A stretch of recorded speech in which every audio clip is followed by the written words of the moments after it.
Corona time அந்த மாதிரி situation வரப்போகுது. புரியுதா உங்களுக்கு? ஒரு முடக்கம் ஏற்பட போகுது. கேஸ் கிடையாது, எல்பிஜி கிடையாது, பெட்ரோல் டீசல் தட்டுப்பாடு வரும்னு சொல்லிட்டாருல. இத பத்தி நீ அறிக்கை விட்டியாடா நீ முதல்ல? அவர் சொல்லிட்டாரு மக்கள் ப்ரிப்பேர்டா இருந்துக்கோங்கன்றாரு மோடி. மோடியும் மத்திய அரசும் ப்ரிப்பேர்டா இருக்கா இல்லையா? மக்களுக்கு கேஸ் கொடுக்க, எல்பிஜி கொடுக்க, பெட்ரோல் கொடுக்க, டீசல் கொடுக்க. அப்படிதான் நம்ம கேட்கணும். இல்ல அவங்க ப்ரிப்பேர்டா இல்ல அப்படிங்கறதுனால தான நம்மள ப்ரிப்பேர்டா இருக்கணும். நான் எதுக்கு உன்னை ஓட்ட போட உட்கார வச்சிருக்கேன் மத்திய அரசுல? உன்னை எதுக்கு பிரதமர் ஆக்கியிருக்கேன்? நீ ப்ரிப்பேர்டா இருக்கணும்ல. சொல்ல புரியுது உங்களுக்கு? உன் வெளியுறவு கொள்கை என்ன? ஈரான் மேட்டர்ல என்ன ஸ்டாண்ட் எடுத்திருக்க? இஸ்ரேல போய் எதுக்கு அப்பான்னு சொன்ன? அதான் ஈரான் உன்னை போட்டு மிதிக்கிறான்.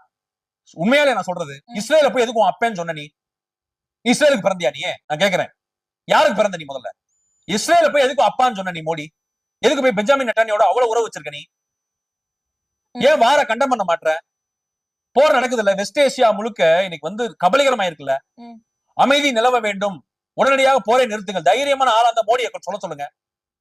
நீ அதை விடுங்க மேடம். மோடி சொல்ல மாட்டார் மேடம். அவர் ஜூயிஸ் இஸ்ரேலோட ஒரு